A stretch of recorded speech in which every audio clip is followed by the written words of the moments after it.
नमस्कार, मैं हूं मनोज मनु। मुद्दे की बात में आप सभी का स्वागत है। आज मुद्दे की बात की शुरुआत ही सबसे बड़े सवाल के साथ करना चाहता हूं, और वो सवाल क्या है? क्या प्रशासनिक अधिकारियों से डरी हुई है कांग्रेस? क्या चुनाव में कांग्रेस को गड़बड़ी की आशंका है? प्रशासनिक अधिकारियों पर कौन सी पार्टी का ज्यादा दबाव है? क्या इसलिए हर राउंड की काउंटिंग के बाद सर्टिफिकेट मांग रही है कांग्रेस? कांग्रेस की ओर से 230 प्रत्याशियों की ट्रेनिंग देने की खबर सामने आई है।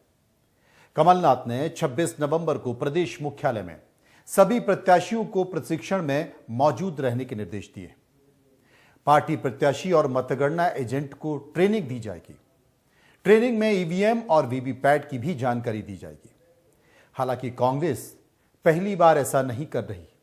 साल 2018 में भी ट्रेनिंग कैंप लगाए गए थे। अब अंदर खाने से खबर निकलकर सामने आ रही है कि कांग्रेस हर राउंड की काउंटिंग के बाद सर्टिफिकेट की मांग कर रही है। और प्रदेश कांग्रेस अध्यक्ष कमलनाथ के कहने पर संगठन प्रभारी राजीव सिंह का आदेश आपको याद होगा, जिस आदेश में 230 कांग्रेस प्रत्याशियों को 30 नवंबर तक शिकायत भेजने के लिए कहा गया है। और यह शिकायत पोलिंग बूथ में हुई गड़बड़ियों को लेकर है, जो कर्मचारी और अधिकारियों की ओर से की गई है। यह आरोप कांग्रेस का है। वहीं चुनाव के मतदान के दौरान हुए सलमान खान हत्याकांड को भी याद करना होगा। इस मामले में बीजेपी प्रत्याशी अरविंद पटेरिया समेत 35 कार्यकर्ताओं पर मुकदमा दर्ज किया गया है। उसके बाद अब बीजेपी की ओर से भी कांग्रेस प्रत्याशी और राजनगर विधायक विक्रम सिंह नाती राजा समेत 12 कांग्रेसियों पर मुकदमा दर्ज किया गया है। उम्मीद है कि सभी सवालों का जवाब आपको मिल गया होगा। लेकिन पर्दे के पीछे की पॉलिटिक्स क्या है, ये एक्सपर्ट की बात क्या है? उससे पहले जनाब, मुद्दे की बात में जो अहम मुद्दा है वो कमलनाथ का बयान है। कौन से बयान की बात कर रहा हूं आप खुद सुन लीजिए, फिर चर्चा करेंगे। सुनिए कमलनाथ ने क्या बात कही। सावधान कर रहा हूं, हाँ, सबका ध्यान आकर्षित कर रहा हूं कि सब अपना कर्तव्य में लगे रहें, जो उनके सैद्धांतिक कर्तव्य हैं उनमें लगे रहें। मैं तो नहीं कह रहा किसी का साथ दो, पर मैं कह रहा हूं कि अगर आपने बीजेपी का बिल्ला अपने जेब में रखा हुआ है, हाँ, और आप शासकीय काम कर रहे हैं, तो ये बात भी सामने आएगी। कई बीजेपी का पूरा प्रयास, पुलिस, पैसा और प्रशासन, इनके पास यही बचा है। अब आखिरी घंटों में इसका प्रयास कर रहे हैं कि किसी तरह कल पूरे दिन शराब बांटी है, पैसा बांटा है। सबने मुझे तो वीडियो भेजे, एक ने आके तो मुझे वीडियो कॉल करी और दिखाया कि क्या हो रहा है। हाँ बिल्कुल, ये तो सब कर रहे हैं। देखो, ये तो अब जब कोई और उपाय नहीं बचा, अभी इंदौर 1 में ये झगड़ा प्रसाद थाने में किया। मैंने अभी कमिश्नर से बात करी है। जो एसपी मुरैना है वो बीजेपी कार्यकर्ता की, मैं रिकॉर्ड में कह रहा हूं, बीजेपी कार्यकर्ता के रूप में काम कर रहा है। कमलनाथ की चेतावनी है, और कमलनाथ की चक्की बहुत बारीक पिसती है। यह पहले भी कमलनाथ बोल चुके हैं, और इस बात का अंदेशा है कि मतगणना में भी गड़बड़ी हो सकती है। अब संकेत साफ है कि जनाब, अगर नजर हटी तो दुर्घटना घटना भी तय है। और यही कारण है कि कमलनाथ ने पीसीसी में निर्देश दिए हैं कि जब मतगणना होगी तो नजर बनाए रखें। ऐसे तमाम लोगों की, प्रत्याशियों से सूची मांगी गई है, अधिकारियों की, कर्मचारियों की, जो गड़बड़ कर सकते हैं, क्योंकि 19 साल का समय बहुत लंबा होता है। और जब इतना लंबा समय होता है तो सरकारी कर्मचारी अधिकारी कब कर्मचारी अधिकारी बनते बनते वो कब पार्टी के प्रति झुकाव पैदा हो जाता है, कार्यकर्ता हो जाते हैं, उन्हें पता ही नहीं चलता, क्योंकि मन माफिक पोस्टिंग उनकी मिलती है। इसलिए संकेत साफ है, चक्की बारीक चलेगी। चर्चा इसी पर हम करते हैं। चर्चा वरिष्ठ पत्रकार हमारे साथ चर्चा के लिए मौजूद हैं। डॉक्टर सत्यप्रकाश हैं, सरमन नगेले हैं वरिष्ठ पत्रकार, दोनों से हम चर्चा करेंगे। सबसे पहले बात करते हैं, डॉक्टर सत्यप्रकाश हमारे साथ मौजूद हैं। सत्यप्रकाश जी, ऐसा लग रहा है, अभी तो खैर 3 तारीख का इंतजार है, लेकिन ऐसा लग रहा है कि चक्की बारीक पीसेगी, चक्की बारीक चलेगी।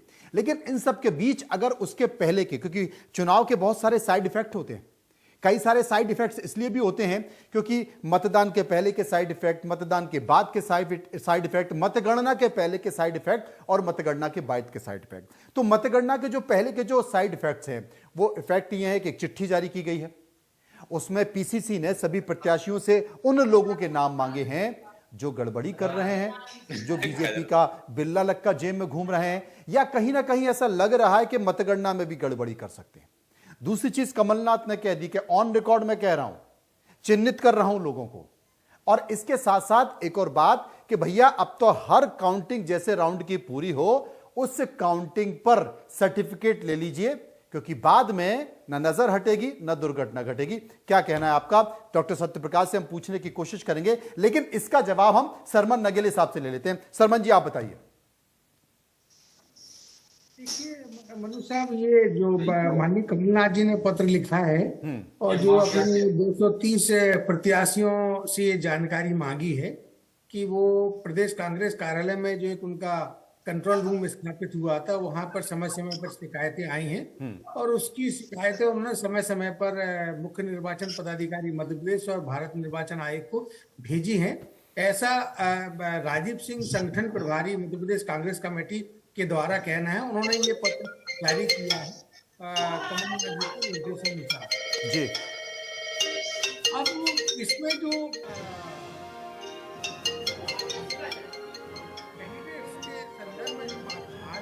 जी, वो सिर्फ इसलिए आ रही है कि देखिए, यदि आप देखेंगे मनु साहब, तो कमलनाथ जी ने 18 के चुनाव में भी ऐसा पत्र लिखा था अपने प्रत्याशी को, इस चुनाव में बताएं। और भारतीय जनता पार्टी भी कोशिश करती है।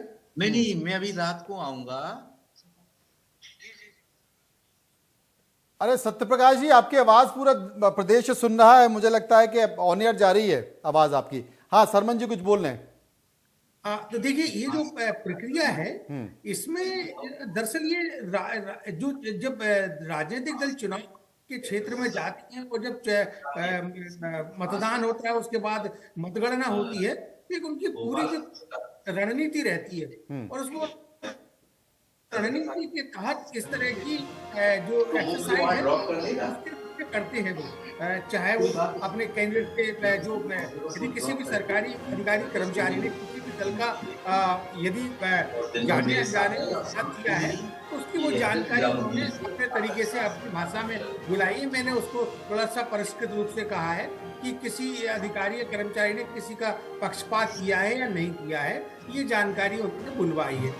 वो सिर्फ इसलिए बुलवाई है कि उनके पास भी इनपुट राज्य से आ रहे होंगे, कैंडिडेट्स की तरफ से आ रहे होंगे और कैंडिडेट ने शिकायतें भी की हैं। बहुत सारे कैंडिडेट्स ने लगातार शिकायतें की है। प्रदेश कांग्रेस कार्यालय में जो कंट्रोल रूम बना हुआ था और जो उनके एडवोकेट मध्य प्रदेश कांग्रेस कमेटी के चुनाव, मध्य प्रदेश कांग्रेस कमेटी के उपाध्यक्ष चुनाव आयोग कार्य प्रभारी जेपी धनोपिया की समय समय पर शिकायतें मुख्य निर्वाचन पदाधिकारी श्री अनुपम राजन जी और अपर मुख्य निर्वाचन पदाधिकारी राजेश कौल जी से करते रहे और भारत निर्वाचन आयोग को भी की है।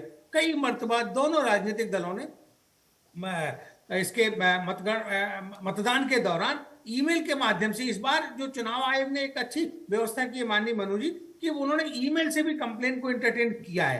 तो उनके पास ईमेल से भी बहुत अच्छी कंप्लेन गई है और ये इस तरह की प्रोसेस जो है ना वो चलती रहती है, ये चलती रहती है। डॉक्टर सत्यप्रकाश हमारे पास मौजूद हैं, एक बार उन्हीं के पास हम चलते हैं। डॉक्टर सत्यप्रकाश, एक चीज हम आप पे पूछना चाहते हैं, ये जो नया दौर शुरू हो गया है, क्योंकि पहले कहीं ना कहीं गुंजाइश होती थी, प्रशासनिक अधिकारी भी आचार संहिता लगते ही बीच की लाइन लेके चलते थे, लेकिन जिस तरीके से कमलनाथ के संकेत हैं, जिस तरीके से चीजें देखी जा रही हैं, अब पीसीसी से सूची मंगाई जा रही है कि भैया लिस्ट भेज दो, क्योंकि हो सकता है कि 3 तारीख के बाद अगर पूरी कहानी उधर चली गई तो हिसाब किताब बराबर किया जाएगा। अभी मैंने देखा कि जिस तरीके से बुंदेलखंड में सलमान खान की हत्या होती है, हत्या करने के बाद दिग्विजय सिंह पहुंचते वहां पर एफआईआर दर्ज हो जाती है, लेकिन एफआईआर दर्ज होने के 4 दिन बाद जब बीडी शर्मा पहुंचते हैं और वो कहते हैं कि एक तरफा कार्रवाई करने वालों को मैं छोड़ूंगा नहीं, तो एसपी महोदय फिर कांग्रेस प्रत्याशी पर भी कार्रवाई कर देते हैं। ये जो दबाव का खेल है,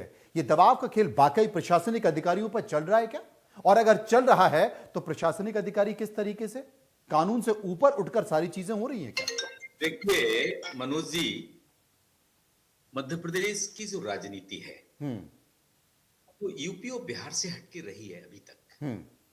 हालांकि यहां आपने पता हो, चूंकि आप मध्य प्रदेश से ही आते हैं, तो आपको पता है कि मध्य प्रदेश के कुछ सिलेक्टेड रीजन ऐसे हैं जहां पर वायलेंस की खबरें हमेशा चुनाव में मिलती हैं। आपको याद हो कि एक बार निमाड़ी से प्रत्याशी की भी हत्या हो गई थी, ये भी आपको याद होगा। और जो सुमावली इस समय बड़ी हॉट सीट मानी जा रही थी, उस सीट पर भी कहीं ना कहीं एनएल सिंह जो प्रत्याशी हैं बीजेपी के, पहले वो कांग्रेस के हुआ करते थे, उस समय भी हत्या हुई थी उनके भतीजे की। तो ऐसे इंसिडेंट तो कई बार हुए हैं, एफआईआर भी हुई, केस भी आगे चले। लेकिन आपका जो एक सवाल बड़ा गजब है कि क्या मध्य प्रदेश के ब्यूरोक्रेट्स यूपी और बिहार के ट्रेंड की तरफ चल पड़ी है? यानी कि या तो वो रूलिंग पार्टी को सपोर्ट करते हैं या फिर अपोनेंट पार्टी की लहर को देखते हुए उसकी तरफ वो झूम रहे हैं। ये एक बड़ा सवाल कहीं ना कहीं आज के एनवायरमेंट में जागता है। तभी तो कहीं ना कहीं मध्य प्रदेश के दोनों मुख्य राजनीतिक दल बीजेपी और कांग्रेस कहीं ना कहीं ब्यूरोक्रेट्स या सिस्टम पर बड़ा अटैक कर रहे हैं। इसका तात्पर्य यह है कि कुछ जगहों पर कुछ ऐसी रिपोर्ट्स भी हैं जहां प्रशासन डायरेक्ट तो इन्वॉल्व नहीं है, लेकिन उनकी आंख बंद करना भी ये सपोर्ट की श्रेणी में और फेयर इलेक्शन पर एक बड़ा प्रश्न भी लगाते हैं। जो नॉर्म्स हैं, जैसे जो सेंसिटिव या क्रिटिकल जो पोलिंग बूथ्स हैं, उन पर पर्टिकुलरली आर्म फोर्स स्टेट का और पैरामिलिट्री फोर्सेस लगाए जाने चाहिए। क्या वो उन हॉट सीट्स पर या हाई प्रोफाइल सीट पर क्यों नहीं लगाए? यानी कि मान लो उसमें 200 बूथ हैं, तो उन 200 बूथ पर आपने 25 से 30 बूथ ऐसे क्यों रखे हैं? तो ये कहीं ना कहीं प्रश्न बनते हैं दूसरी पार्टी जो सामने लड़ रही है। तो ये चीजें कई बार मध्य प्रदेश में इस बार देखी गई हैं। इसके कारण ये स्थिति, अब आपने राजनगर का जो एग्जांपल लिया है, देखिए दिग्विजय सिंह जी के पहुंचने के पहले ही एफआईआर हो चुकी है अगेंस्ट 2 बीजेपी कैंडिडेट। लेकिन इसमें आपने देखा कि दिग्विजय सिंह के जाने के बाद उन्होंने जो प्रेशर क्रिएट किया एडमिनिस्ट्रेशन पर और उन्होंने अरेस्ट की जो डिमांड की, इसके बाद बीडी शर्मा के प्रेशर में, जैसा आपने कहा, तो वहां पर कांग्रेस कैंडिडेट के खिलाफ एफआईआर हो गई उसी धाराओं में। तो कहने का तात्पर्य है कि प्रशासन का ये ढिलमुल रवैया, हालांकि मैं तारीफ करूंगा कि वहां का चुनाव बहुत मजबूत स्थिति में था, छतरपुर का, वहां के एडमिनिस्ट्रेशन का ऐसा ढिलमुल रवैया नजर नहीं आ रहा था।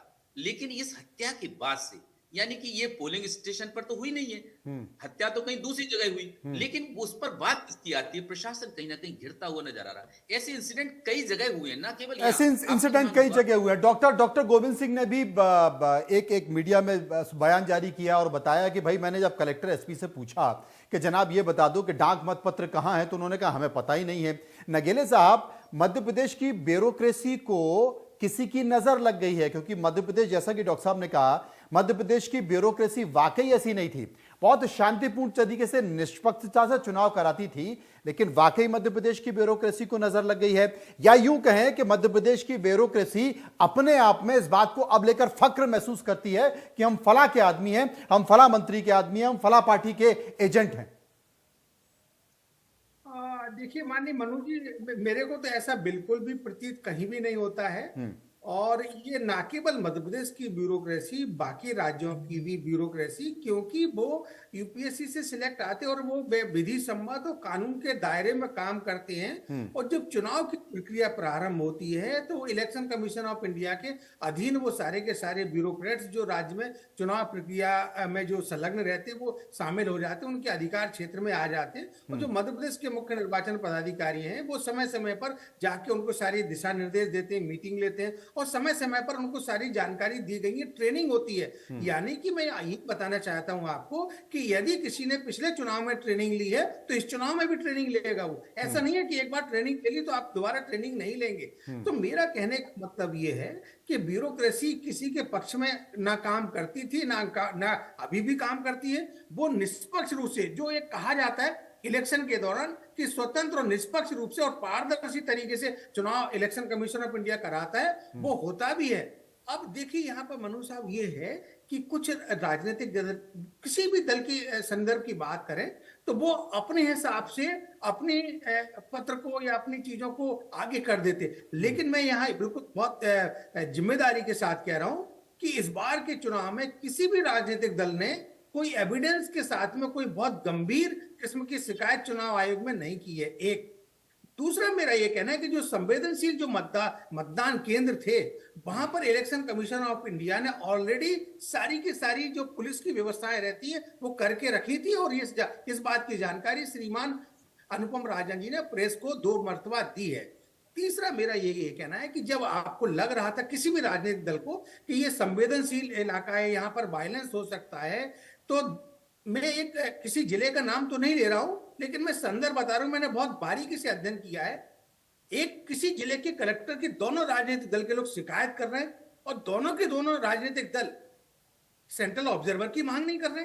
जब आपको वहां के पीठासीन अधिकारी, वहां के डिस्ट्रिक्ट रिटर्निंग ऑफिसर पर विश्वास नहीं है, आप अविश्वास कर रहे हैं, लेकिन इसके बावजूद भी आप सेंट्रल ऑब्जर्वर की मांग नहीं कर रहे, आपको इसका मतलब यह है कि आप चुनाव जो है ना लड़ तो रहे हैं, लेकिन चुनाव के जो बहुत सारे प्रोसेस रहते हैं उन प्रोसेस को या तो आप इस्तेमाल नहीं करना चाह रहे हैं, या आप सिर्फ एक तरह से रस्म अदायगी कर रहे हैं। जो आपको कैंडिडेट कह देता है वो बात मान जाते हैं और उसकी आप शिकायत आगे बढ़ा देते हैं। लेकिन बावजूद इसके मध्य प्रदेश से भी इस तरह की तस्वीर देखी जाती है कि ईवीएम यानी कि मतदान केंद्र में अगर बात कर ली जाए, चाहे बालाघाट हो या मुरैना हो या फिर भिंड हो, संवेदनशील इलाके हैं। भिंड में भी हमने देखा कि किस तरीके से तमाम उम्मीदवार, मुरैना और भिंड के उम्मीदवारों को एक ही कमरे में बिठाया गया, उनको नजरबंद कर दिया गया कि आप यहीं पर बैठो। बावजूद मतदान केंद्रों में डॉक्टर सत्यप्रकाश, हमने देखा कि लोग अंदर घुसे हुए हैं, वो वोट डाल रहे हैं, वो खड़े होकर लोगों को वोट बना रहे। किशुपुरा इसका उदाहरण है। तो ये जब तस्वीरें आती है, क्या प्रशासन को उस बात की जानकारी नहीं थी? यही तो मैं कह रहा हूं। I have personally visited several booths during the elections. तो मैं आपको ये बोल रहा हूं कि मैंने देखा कि वहां कोई आर्म फोर्स ही नहीं है। अगर आर्म फोर्स होगा तो एक जनरल आदमी कैसे वहां अंदर चला जाएगा? तो ये एक बड़ा एग्जाम्पल। देखिए, अब आपको मैं क्लियर करता हूं। मध्य प्रदेश का जैसे मैंने जिक्र किया, यूपी बिहार का जिक्र किया, वहां पर आपने देखा हुआ कि जब भी नई सरकार आती है तो पुराने जो ब्यूरोक्रेट्स होते हैं उनको बिल्कुल साइडलाइन करके एक नई टीम को लाती हैं। कहीं ना कहीं कमलनाथ का ये जो लिस्ट मंगाना, ये इसका ज्वलंत उदाहरण दिखता है कि उनको कहीं ना कहीं ऐसी रिपोर्ट्स मिली होंगी जिसके कारण उन्होंने इस तरफ को आगे भागे हैं। ऐसा तो नहीं कि कमलनाथ दबाव बनाना चाह रहे हैं अधिकारी कर्मचारियों पर कि देखो ऐसा करना मत, मैंने लिस्ट मंगा ली है और तुम्हारा नाम भी मेरे पास आ गया है, एक मनोवैज्ञानिक दबाव? नहीं, ये बिल्कुल हो सकता है, मनोवैज्ञानिक दबाव भी हो सकता है, या किसी कैंडिडेट ने उनको इन्फॉर्म किया होगा कि भाई इस अधिकारी ने हमको यहां सपोर्ट नहीं किया। हालांकि देखिए, मैं ये जो जहां तक मानता हूं, इलेक्शन की जितनी प्रोसेस है उस प्रोसेस में गुंजाइश बेईमानी की कहीं नहीं होती है। सिर्फ ढील या टाइट करने पे ही, इतने में ही कहीं ना कहीं इशारा हो जाता है। जिस बूथ पर अपना पसंदीदा आदमी होता है वहां ढील देना, या जहां पर अपने जो पसंदीदा आदमी के सामने का जो व्यक्ति होता है, जैसे कि आपको देखो, मैं आपको स्पष्ट बता रहा हूं, ग्वालियर का आप जिस कॉन्स्टिट्यूंसी से आते हैं उस कॉन्स्टिट्यूंसी का एक बहोड़ा जो इलाका है, जहां तारागंज के इलाके का जो बूथ था, उस बूथ पर प्रत्याशी के द्वारा रिपीटेडली ये कहा गया कि यहां पर आप कोई एडिशनल अरेंजमेंट्स करिए जिससे कि यहां पर वोटर्स ज्यादा हैं तो उनको वोट करने की फैसिलिटी मिली। आपने देखा होगा कि पूरा सोशल मीडिया पर वो वीडियो वायरल हुआ प्रत्याशी और डिस्ट्रिक्ट इलेक्शन ऑफिसर के बीच में। तो ये क्या था? ये कहीं ना कहीं उस चीज का ज्वलंत उदाहरण है।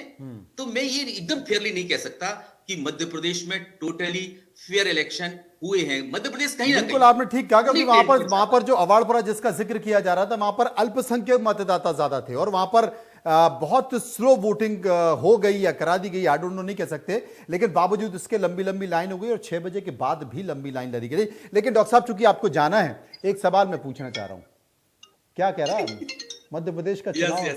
मध्य प्रदेश का चुनाव क्या कह रहा है? देखिए, मध्य प्रदेश में जो इलेक्शन है ये कांग्रेस और बीजेपी के बीच में अगर आप कंपेयर करते हैं तो बीजेपी आप बहुत ऊंची पार्टी, उसमें बहुत ऊंचे लीडर्स देखेंगे। कांग्रेस में वो चीज नहीं दिखेगी। लेकिन अगर आप जमीन पर उतरेंगे तो ये इलेक्शन का जो रिक दिख रहा है वो कहीं ना कहीं पब्लिक में एक चीज दिखती है कि दे वांट चेंज। अगर ये चीज चल गई और उसमें अगर अगेंस्ट पब्लिक का ओपिनियन दे वांट चेंज, और शिवराज सिंह चौहान का मास्टर स्ट्रोक लाडली बहना योजना में जो भारी निकल जाएगा, आपको मैं बता रहा हूं, ये मान, क्योंकि महिलाओं से तो ये आवाज आती नहीं है, लोगों से ही आवाज आती है, नहीं पुरुषों से आवाज आती है। अब महिलाओं का कितना साथ बीजेपी को, मैं ये मान के चलता हूं, हालांकि मध्य प्रदेश में बड़े बड़े लीडरशिप, चाहे अमित शाह हो, नरेंद्र मोदी हो, उन्होंने मध्य प्रदेश में बड़े टूर्स किए, कैंपेन किया, तो इससे एक असर मुझे दिखता है कि जो पार्टी में एक चीज देखी गई थी, in fighting among the leaders और dissatisfaction among the leaders of the old cadre. अगर ये चीज कहीं ना कहीं पार्टी में उसको मोबिलाइज करने में इन लोगों का एक बड़ा रोल हो सकता है, लेकिन अगर पब्लिक में कोई कनेक्ट करता है तो वो शिवराज सिंह चौहान ही एक ऐसा लीडर है भारतीय जनता पार्टी के अंदर जो कर सकता है। और उसका लाडली बहना योजना का आइडिया अगर चल गया, जिससे जैसा कि देखा कि वोटर टर्नआउट वोमेन्स का कुछ बड़ा है, 2% पिछले प्रीवियस इलेक्शन की अपेक्षा बड़ा है, लेकिन अगर ये चल गया तो ये मान के चलिए कि पब्लिक का जो ओपिनियन है और जो महिलाओं का विचार है, इन दोनों के बीच बड़ी जंग देखने को मिल सकती है। लेकिन ये दिख रहा है, देखिए अभी तो नहीं पूछूंगा, मैं अभी तो नहीं पूछूंगा, 3 तारीख को पूछूंगा कि तू इधर उधर की बात ना कर, ये बता कि काफिला लुटा क्यों। बहुत बहुत शुक्रिया आपका, चूंकि आपको जाना है। शर्मन जी हमारे साथ मौजूद हैं। शर्मन जी, मैं आपसे ये पूछना चाहता हूँ, वाकई जिसका हम जिक्र भी कर रहे थे, कभी कभी मनोवैज्ञानिक कारण होते हैं और कमलनाथ ये करते भी रहे हैं। कमलनाथ पिछले चुनाव में भी इस बात का जिक्र करते हैं कि मेरी चक्की बहुत बारीक पीसती है, लेकिन 15 महीने की सरकार में किसी अधिकारी के खिलाफ कोई बड़ी कार्रवाई नहीं हुई, किसी मंत्री के खिलाफ कोई बड़ी कार्रवाई नहीं हुई, भ्रष्टाचार को लेकर कोई बड़ी कार्रवाई नहीं, जबकि 2018 का चुनाव मंच से भ्रष्टाचार के मुद्दे को लेकर ही लड़ा गया। अब मैं आपसे जानना चाहता हूं कि इस बार वाकई क्या एक संकेत दिए जाएंगे इस बात को लेकर कि, क्योंकि कहा तो ये गया कांग्रेस के नेताओं के द्वारा कि साहब प्रदेश में बड़ा भ्रष्टाचार है, लेकिन उस तरह की नजीर या उस तरह की तस्वीर हमको दिखाई नहीं दी। वाकई इस बार दिखी जाएगी, और जिसका जिक्र हर बार कमलनाथ कर रहे हैं कि साहब मेरी चक्की बहुत बारीक पीसती है, पीसेगी। कमलनाथ जी ने जो मनोवैज्ञानिक जो दबाव बनाने की कोशिश की, जो आपने भी कहा है, देखिए अब मतदान तो होना था, वो तो हो चुका है, और मतपत्र जो है ना, और उम्मीदवारों का जो भाग है वो मत पेटियों में कैद हो चुका है। तो अब वो तो उसमें तो कोई किसी तरह की कोई शंका करना तो बहुत ही मतलब उचित नहीं है, वो तो एक विषय निकल चुका है। अब बस सिर्फ पत्र इसलिए भेज रहे हैं, वो इसलिए सारी कवायद कर रहे हैं कि थोड़ा सा हर नेता को हर चीजें करने में मजा आता है कि चलो थोड़ा पब्लिसिटी हो जाए, कार्यकर्ताओं में उत्साह बना रहे हैं, उम्मीदवारों में जागरूकता बनी रहे, हमारे कार्यकर्ता काउंटिंग के दौरान ढीले ना पड़ जाएं, वो समय समय पर सारी चीजों को करते रहें। और जो अधिकारी भी हैं, कई वक्त ये भी देखने में आता है, पिछले चुनाव में भी देखने में आया था कि कभी कभी अनाउंसमेंट भी कैंडिडेट के जीतने हारने का डिले अनाउंस होता है। कभी कभी ये भी होता है कि बहुत कम मतों से हार जीत होती है, तो उस मतों में भी जो है ना कुछ किसी तरह की मतलब उनको कोई शंका ना हो, कोई असावधानी के कारण जो है ना सीट उनकी कमजोर ना हो जाए। तो ये सारी चीजें उन्होंने की है। अब जहां तक जो आपने भ्रष्टाचार से संबंधित बात की है, देखिए मेरा यहाँ ये कहना है कि जब प्रियंका गांधी जी ने आरोप पत्र जारी किया था ग्वालियर में, उसके बाद दूसरा रिफाइंड वर्जन कमलनाथ जी ने मध्य प्रदेश कांग्रेस कमेटी में जारी किया था।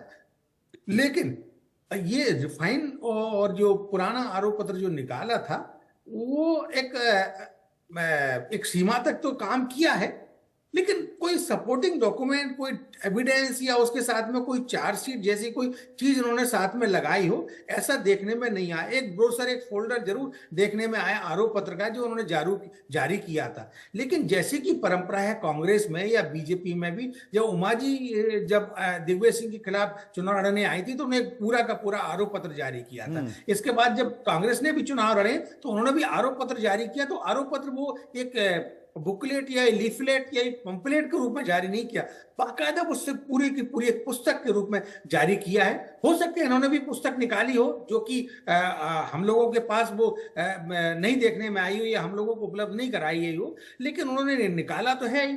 अब वो जो कार्रवाई की बात है, तो देखिए हाँ, इसमें एक और विषय है। जो उन्होंने जो आरोप पत्र निकाला है, तो कोशिश तो ये रही है उनकी कांग्रेस कमेटी की, उनके आरोप पत्र के जवाबों पर सत्ताधारी दल चुनाव लड़े, जैसा देखने में भी आया, प्रतीत भी हुआ है। वो कैसे हुआ है कि जो नरेंद्र मोदी, अमित शाह जी ये चाहते थे कि मध्य प्रदेश का विधानसभा का चुनाव नरेंद्र मोदी वर्सेस कांग्रेस हो जाए, और मध्य प्रदेश कांग्रेस कमेटी के अध्यक्ष कमलनाथ जी ये चाहते थे कि ये चुनाव कमलनाथ वर्सेस शिवराज सिंह चौहान हो जाए, जो होता हुआ दिखा मेरे को। मैंने अध्ययन किया, बहुत गहराई से, बहुत बारीकी से अध्ययन किया है, तो मैं उसके 2 संदर्भ दे रहा हूं। देखिए, पहला संदर्भ तो ये है कि लगभग 160 से अधिक विधानसभा क्षेत्रों में सभाएं शिवराज सिंह चौहान जी ने ली, 116 के लगभग माननीय कमलनाथ जी ने लिए। तो ये चुनाव तो उन्हीं के दोनों लोगों के इर्द गिर्द घूमता रहा है पूरे एंटायर मीडिया में। दोनों लोग एक दूसरे पर आरोप प्रत्यारोप लगाते रहे, एक दूसरे के पक्ष मतलब ट्विटर बाहर करते रहे, लेकिन वो चुनाव उन्हीं दोनों के बीच में होता दिखा। और ये कांग्रेस की रणनीति थी कि ये चुनाव शिवराज सिंह वर्सेस कमलनाथ हो जाए। बिल्कुल तो आपने सही कहा, ये कांग्रेस की रणनीति थी और वो चाहती थी कि राष्ट्रीय मुद्दों पर ये चुनाव ना जाए, ये चुनाव जमीनी मुद्दे पर आ जाए, ये चुनाव प्रत्याशी के फेस पर आ जाए।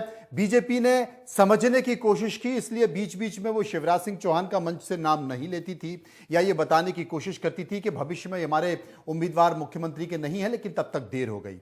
अब देर कितनी हुई या नहीं हुई इसका फैसला 3 तारीख को नजर आएगा, तब जबकि परिणाम सामने आएंगे उसी के बाद पता चलेगा कि किसका चेहरा चला और किसका नहीं। फिलहाल बहुत बहुत शुक्रिया करेंगे हम सरमन नगेले का जो पूरी चर्चा में हमारे साथ बने रहे।